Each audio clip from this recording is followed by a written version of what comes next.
Hi welcome to life line. ఈ రోజు life line లో మనతో పాటు జాయిన్ అవుతున్నారు doctor Mohan Vamshi, Omega hospital నుంచి జాయిన్ అవుతున్నారు. ఈ రోజు లైఫ్ లైన్ లో మనం డిస్కస్ చేయబోతున్నాం కామన్ క్యాన్సర్స్ ఇన్ విమెన్. మరి ఎక్కువగా మనం బ్రెస్ట్ క్యాన్సర్స్ గురించి వింటున్నాం, కానీ ఈ రోజు లైఫ్ లైన్ లో కామన్ గా మనం ఎలాంటి క్యాన్సర్స్ విమెన్ లో ఎక్కువగా చూస్తుంటాం డాక్టర్ గారిని అడిగి తెలుసుకుందాం.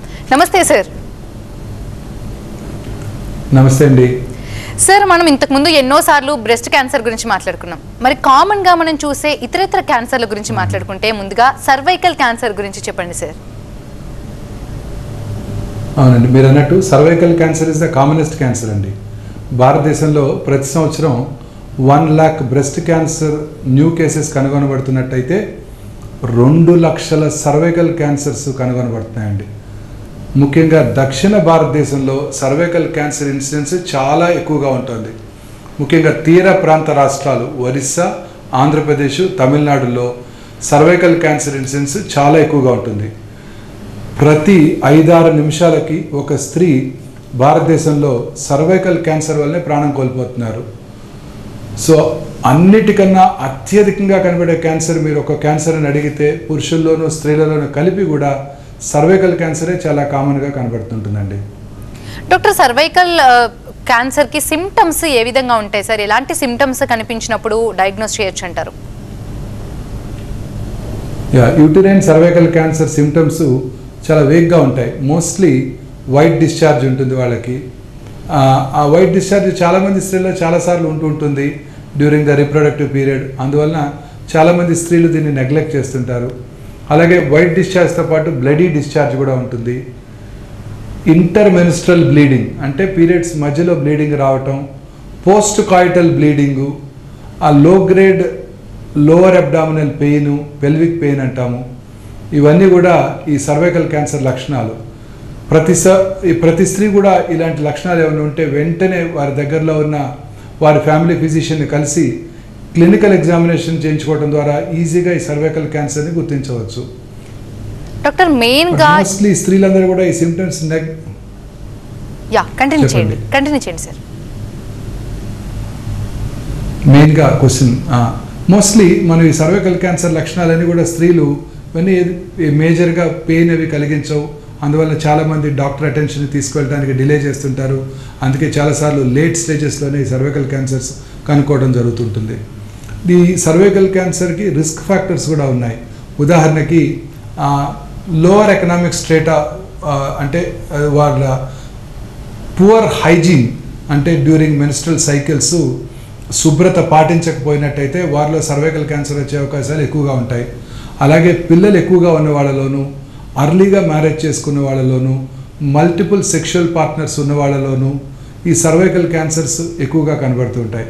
అలాగే కోస్టల్ ఏరియాస్లో హ్యూమిడ్ ఎన్విరాన్మెంట్లో ఈ వైరస్ ఎక్కువగా వ్యాప్తి చెంది cervical cancer, human papillomatous virus అంటాం, సర్వైకల్ క్యాన్సర్ రావడానికి అవకాశాలు ఉంటాయి.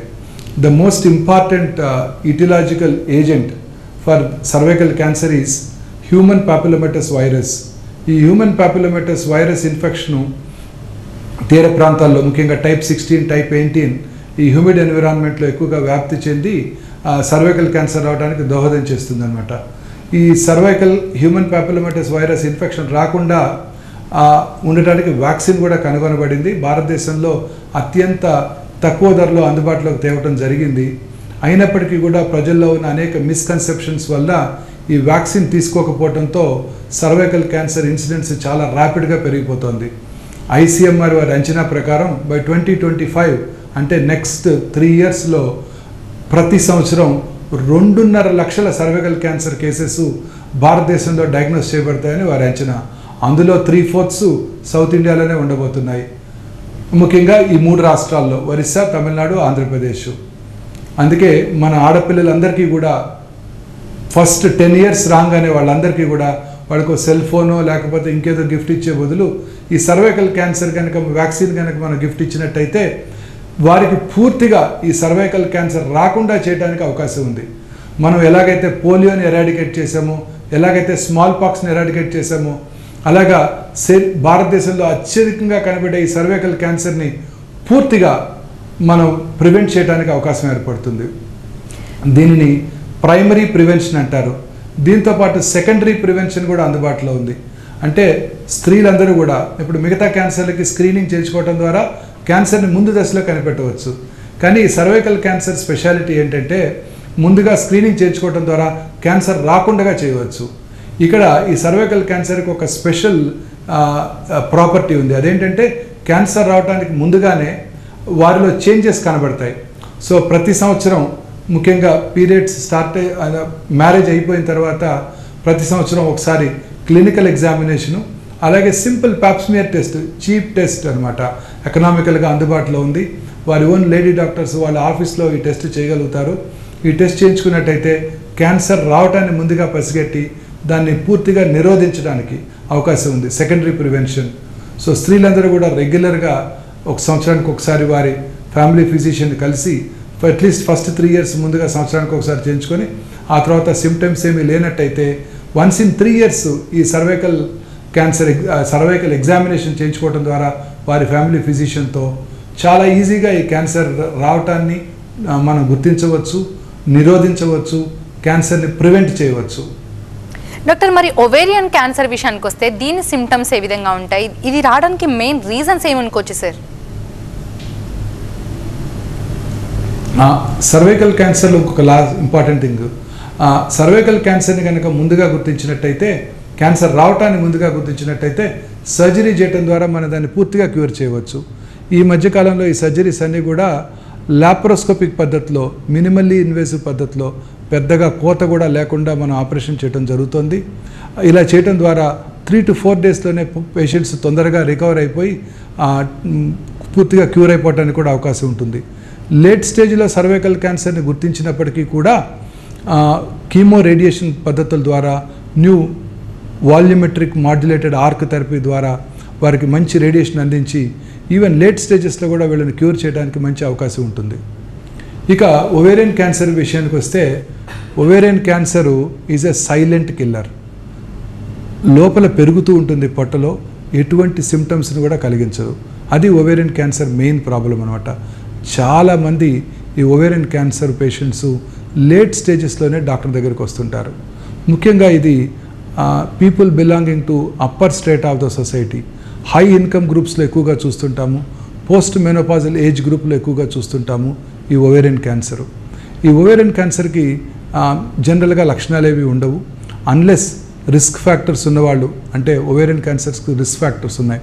అంటే ఉదాహరణకి family history of ovarian cancer ఉన్నవాళ్ళు, అంటే ఇది హెరిడిటరీ కాదు, ఫ్యామిలీలో కనుక ఓవేరియన్ క్యాన్సర్ ఉన్నట్టయితే వాళ్ళలో ఈ ఓవేరియన్ క్యాన్సర్ వచ్చే అవకాశాలు కొంచెం ఎక్కువగా ఉంటాయి సాధారణ ప్రజానికంతో కంపేర్ చేసినట్టయితే. అలాగే previous history of breast cancer ఉన్న వాళ్ళలోనూ, ఒబీస్ ఉమెన్లోను, స్మోక్ చేసే ఉమెన్లోను, ఆల్కహాల్ కన్జ్యూమ్ చేసే ఉమెన్లోను కూడా ఈ ఓవేరియన్ క్యాన్సర్ ఎక్కువగా చూస్తుంటాం. ఈ ఓవేరియన్ క్యాన్సరు ఎటువంటి సిమ్టమ్స్ కలగజేయదు కాబట్టి జనరల్గా లేట్ స్టేజెస్లోనే ఈ ఓవేరియన్ క్యాన్సర్ని డయాగ్నోస్ చేయబడతాయి అన్నమాట. ఓవేరియన్ క్యాన్సర్తో మెయిన్ ప్రాబ్లం ఏంటంటే ఇది పొట్టలో వరకే పాకిపోతూ ఉంటుంది అండ్ వాటర్ కలిగిస్తుంది. చాలామంది ఇలా లేట్ స్టేజెస్లోనే పొట్ట ఊపిపోయి లోపల అబ్డామినల్ క్యావిటీలో వాటర్తో డాక్టర్ దగ్గరికి రావడం జరుగుతూ ఉంటుంది. బట్ అయినప్పటికీ కూడా ఆందోళన పడాల్సిన అవసరం లేదు. చాలా వరకు ఈ ఓవేరియన్ క్యాన్సర్స్ని లేట్ స్టేజ్లో కనుక్కున్నప్పటికీ కూడా మనం క్యూర్ చేయడానికి అవకాశం ఉంది. ఎలా అంటే ఈ ఓవేరియన్ క్యాన్సర్ని డయాగ్నోస్ చేయడానికి ఈ వాటర్ని తీసి కొంచెం టెస్ట్కి పంపించి చెక్ చేసుకోవటం, అలాగే బయాప్సీ చేయడం ద్వారా ఒమెంటల్ బయాప్సీ కానీ లేదా సాలిడ్ ఓవేరియన్ ట్యూమర్ నుంచి బయాప్సీ చేయడం ద్వారా కానీ ఓవేరియన్ క్యాన్సర్ని మనం ఈజీగా గుర్తించగలం. గుర్తించిన తర్వాత ఈ ఓవేరియన్ క్యాన్సర్కి స్టేజింగ్ చేసి, అంటే హోల్ బాడీ స్కానింగ్ చేసుకొని, పెట్ సిటీ స్కాన్ చేసుకొని స్టేజింగ్ చేసి శరీరంలో ఇతర భాగాలకు పాకిందా లేదా తెలుసుకొని దాన్ని బట్టి వైద్యం చేయడం జరుగుతూ ఉంటుంది. అర్లీ స్టేజెస్లో కనుక మనం ఓవేరియన్ క్యాన్సర్ని కనుక్కుంటే సర్జరీ చేయడం ద్వారా దాన్ని పూర్తిగా క్యూర్ చేయవచ్చు. లేట్ స్టేజెస్లో కనుక కనుక్కున్నట్టయితే ఆందోళన పడాల్సిన అవసరం లేదు. ముందుగా వారికి కీమోథెరపీ, టార్గెటెడ్ థెరపీస్ అంటే ట్యూమర్ని మాత్రమే టార్గెట్ చేసే థెరపీలు కూడా ఇప్పుడు అందుబాటులోకి వచ్చాయి. దాన్ని ఓవేరియన్ క్యాన్సర్లో చాలా ఎక్కువగా వాడుతుంటారు, బెవాసిజిమాబ్ అంటారు. ఈ targeted therapy, combination of chemotherapy, targeted therapy ముందుగా ఇచ్చి ట్యూమర్ని డౌన్ సైజ్ చేసి ఆ తర్వాత వాళ్ళకి సర్జరీ చేయడం ద్వారా వీరి ఓవేరియన్ క్యాన్సర్ పేషెంట్స్లో కూడా లాంగ్ టైం, లేట్ స్టేజెస్లో కూడా లాంగ్ టర్మ్ సర్వైవల్ ఇవ్వటానికి అవకాశం ఉంటుంది. అనేక రకాలైన కొత్త మాలిక్యూల్స్ ఓవేరియన్ క్యాన్సర్ ట్రీట్మెంట్కి ఇప్పుడు అందుబాటులో వచ్చాయి. అలాగే ఓవేరియన్ క్యాన్సర్ కొన్నిసార్లు హెరిడిటరీగా కూడా వస్తుంటుంది. మొన్న మధ్య మూవీ స్టార్ హంసానందిని గారు అనౌన్స్ చేశారు వారికి ట్రిపుల్ నెగటివ్ బ్రెస్ట్ క్యాన్సర్ ఉంది, దాంతోపాటు వారికి BRCA1 జీన్ మ్యూటేషన్ కూడా ఉన్నదని వారు అనౌన్స్మెంట్ ఇచ్చారు. ఆ BRCA1 జీన్ మ్యూటేషన్ అనేది వెరీ ఇంపార్టెంట్. 2 జీన్స్ ఉంటాయి, BRCA1, BRCA2. దీనిని hereditary breast ovarian cancer syndrome అంటారు. మనందరికీ కూడా ఒక ఇంపార్టెంట్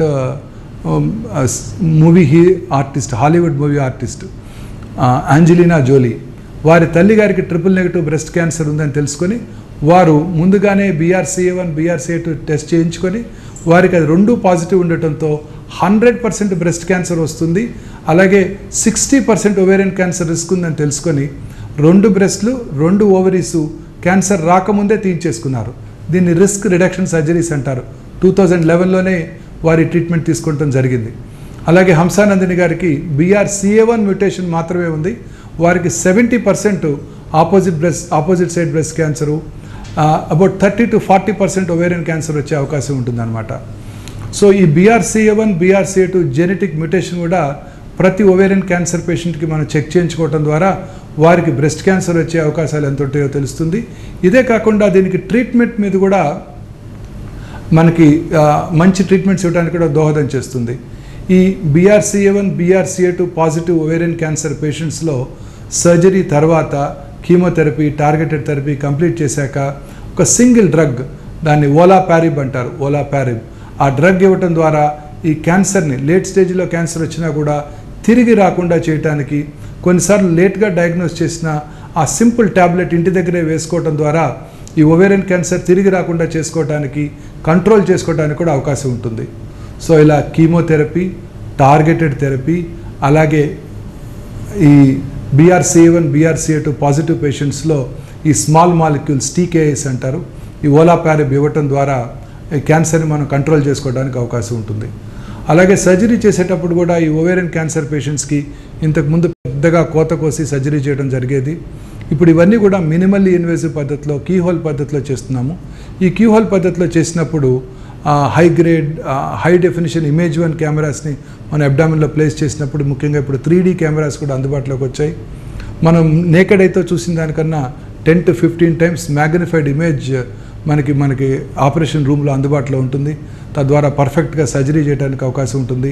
పోస్ట్ ఆపరేటివ్ రికవరీ కూడా స్మూత్గా ఉంటుంది. Most of these patients operation అయిపోయిన తర్వాత కీమోథెరపీ కూడా ఇవ్వడం జరుగుతూ ఉంటుంది. అందువలన ఎటువంటి కోత లేకుండా ఆపరేషన్ చేసినట్టయితే, చిన్న చిన్న స్కార్స్తోనే ఆపరేషన్ చేసినట్టయితే chemotherapy related complications, post operative surgical complications కూడా అవాయిడ్ చేయడానికి అవకాశం ఉంటుంది. డాక్టర్, మరి సర్వైకల్ క్యాన్సర్ గురించి మాట్లాడుకున్నాం, అలాగే ఇప్పుడు ఓవేరియన్ క్యాన్సర్ గురించి కూడా మాట్లాడుకున్నాం, మరి యూటరైన్ క్యాన్సర్ గురించి మాట్లాడుకున్నాం సార్. యూట్రస్లో 2 పార్ట్స్ ఉంటాయండి, uterine body, uterine cervix. Cervix is the commonest cancer, మనం ఆల్రెడీ డిస్కస్ చేసాము. బాడీ క్యాన్సర్స్ అంటే బాడీ అంటే అప్పర్ పార్ట్లో అనమాట. బాడీ క్యాన్సర్స్ కూడా చాలా కామన్గా చూస్తుంటామండి. బాడీ క్యాన్సర్స్ జనరల్గా ఎల్డర్లీ పీపుల్లో వస్తాయి అన్నమాట. పోస్ట్ మెనోపాజల్ ఉమెన్లో చాలా కామన్గా చూస్తుంటాం. పోస్ట్ మెనోపాజల్ ఉమెన్లో ఎవరికైనా బ్లీడింగ్ కనుక వచ్చినట్టయితే ఫస్ట్ థింగ్ మనము ఈ యూట్రైన్ క్యాన్సర్ గురించి ఆలోచించాల్సి ఉంటుంది అనమాట. యూట్రైన్ బాడీ క్యాన్సర్ గురించి ఆలోచించాల్సి ఉంటుంది. So uterine body cancer commonest symptom post menopausal bleeding. Premenopausal age గ్రూప్లో కూడా ఈ క్యాన్సర్స్ వచ్చే అవకాశాలు ఎక్కువగా ఉంటాయి. ప్రీమెనోపాజల్ గ్రూప్లో క్యాన్సర్స్ కనబడుతుంటాయి, బట్ పోస్ట్ మెనోపాజల్ ఉమెన్లో చాలా ఎక్కువగా కనబడుతుంటాయి అన్నమాట.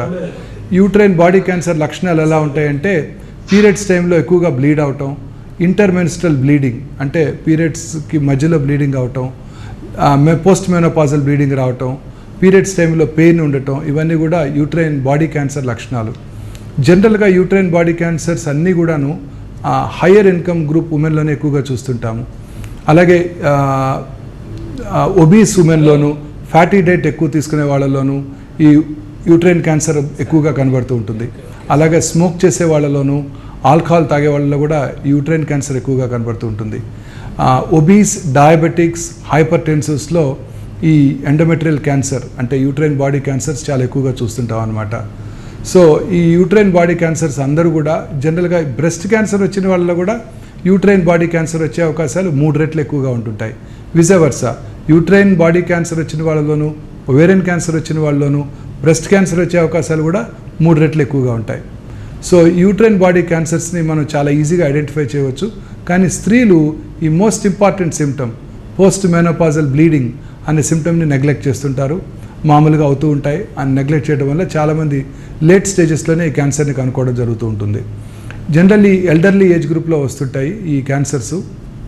డయాగ్నోస్ చేయడం కూడా చాలా ఈజీ.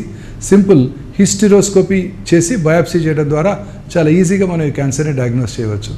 ఒకసారి క్యాన్సర్ని డయాగ్నోస్ చేశాక స్టేజింగ్ చేయడం జరుగుతుంది. అంటే శరీరంలో అది ఇతర భాగాలకి ఎక్కడికన్నా పాకిందా, ఇది యూట్రస్ యొక్క ఇన్నర్ లేయర్ ఎండోమెట్రియం నుంచి స్టార్ట్ అవుతాయి. ఆ యూట్రస్కి గట్టి మజిల్ ఉంటుంది, ఆ మయోమెట్రియం అంటారు. దాంట్లోకి ఏమైనా పాకిందా, పక్కన ఉన్న లింఫ్ నోడ్స్కి ఏమైనా పాకిందా, ఓవరీస్ అండాశయానికి ఏమైనా పాకిందా, లేదా శరీరంలో ఇతర భాగాలకి ఒమెంటం కానీ ఏదైనా పాకిందా లేదా తెలుసుకోవడానికి మనం సిటీ స్కానింగ్ కానీ అలాగే ఎంఆర్ఐ స్కాన్ కానీ అవసరమైనప్పుడు పీఈటీ సిటీ స్కాన్, పెట్ సిటీ స్కాన్ కూడా చేసుకొని దీన్ని స్టేజింగ్ చేయడం జరుగుతూ ఉంటుంది. స్టేజింగ్ చేసిన తర్వాత మోస్ట్ ఆఫ్టెన్ ఎర్లీగానే కనుక్కున్నప్పుడు వీటికి సర్జరీ చేయడం ద్వారా వీటిని పూర్తిగా క్యూర్ చేయడానికి అవకాశం ఉంటుంది. Extra facial hysterectomy, bilateral pelvic lymph node dissection అంటాము. అలాగే ఓమెంటెక్టమీ కూడా చేయడం జరుగుతుంటుంది. Cervical cancer surgery, ovarian cancer surgery లాగానే ఈ యూట్రైన్ బాడీ క్యాన్సర్ని కూడా జనరల్గా ఈ మధ్యకాలంలో అన్నీ కూడా కీహోల్ పద్ధతిలో నిర్వహిస్తున్నాము. ఎక్సలెంట్ మ్యాగ్నిఫికేషన్తో ఆ ట్యూమర్ ఎక్కడికైతే పాకింది ఈజీగా తెలుసుకోవడానికి కీహోల్ పద్ధతిలో లాప్రోస్కోపిక్ చికిత్స ద్వారా దీన్ని చేసినప్పుడు మనకి చక్కటి విజన్ ఉంటుంది. కాబట్టి సర్జరీ మనం పర్ఫెక్ట్గా చేయగలుగుతాము. సర్జరీ చేసిన తర్వాత పోస్ట్ ఆపరేటివ్ ఫైండింగ్స్ని బట్టి వీళ్ళకి ఫర్దర్గా అవసరమైతే రేడియోథెరపీ కానీ కీమోథెరపీ కూడా ఇవ్వాల్సి రావచ్చు. ట్యూమర్ అడ్వాన్స్డ్ అయినప్పుడు కొన్నిసార్లు ఈ ట్యూమర్స్ ఓవేరియన్ క్యాన్సర్ లాగా చాలా అగ్రెసివ్గా బిహేవ్ చేస్తాయి. అలాంటప్పుడు వీళ్ళకి రేడియేషన్తో పాటు కీమోథెరపీ కూడా అవసరపడవచ్చు. చాలాసార్లు వీళ్ళందరికీ రెగ్యులర్గా పేషెంట్స్ అందరికీ 3 క్యాన్సర్లు, cervical cancer, uterine cancer, ovarian cancer అందరి పేషెంట్స్లో కూడా ట్రీట్మెంట్ ఎంత ఇంపార్టెంటో ఫాలోఅప్ కూడా అంతే ఇంపార్టెంట్. ఈ ఫాలోఅప్ చేస్తున్నప్పుడు మనము ఈ క్యాన్సరు ఫాలోఅప్ అంటే ట్రీట్మెంట్ అయిపోయిన తర్వాత ఫర్దర్గా వీటిని తిరిగి రావటాన్ని ముందుగా పసిగట్టవలసి ఉంటుంది. దీనికి ఫాలోఅప్ చాలా ఇంపార్టెంట్. చాలామంది ఈ పార్ట్ని నెగ్లెక్ట్ చేస్తుంటారు. సిమ్టమ్స్ ఏమీ లేవు, నేను బాగానే ఉన్నాను కదా, ఊరికే డాక్టర్ దగ్గరికి ఎందుకు వెళ్ళటం, తిరిగి రావటం, అన్నెసరీ ఇన్వెస్టిగేషన్ చేస్తారు. వాళ్ళు సిటీ స్కాన్స్ అవి చేస్తారు. ఆ సిటీ స్కాన్ వల్ల వచ్చే రేడియేషన్ వల్ల కూడా మనకు ఆపద ఉంటుందని అప్పుడప్పుడు వింటున్నాము అని చాలామంది అశ్రద్ధ చేస్తుంటారు. ఇది పూర్తిగా మిస్కన్సెప్షన్, అపోహ మాత్రమే. ఇప్పుడు కొత్తగా లో dosage CT scan machines, PET scan machines అందుబాటులోకి వచ్చాయి. వీళ్ళందరూ కూడా రెగ్యులర్గా ఫాలోఅప్ స్క్రీనింగ్ చేయించుకోవాల్సి ఉంటుంది.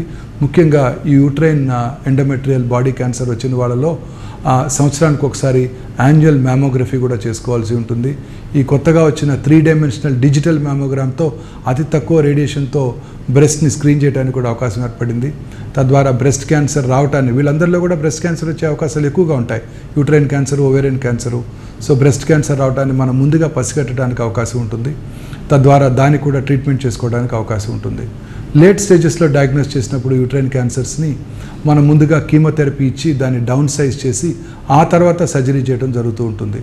అలాగే కొన్నిసార్లు లోకల్లీ అడ్వాన్స్డ్ ట్యూమర్స్లో ముందుగా కీమో రేడియేషన్ ఇచ్చి దాన్ని డౌన్ సైజ్ చేసి ఆ తర్వాత కూడా సర్జరీ చేయడం ద్వారా వాటిని పూర్తిగా క్యూర్ చేసుకోవడానికి అవకాశం ఉంటుంది.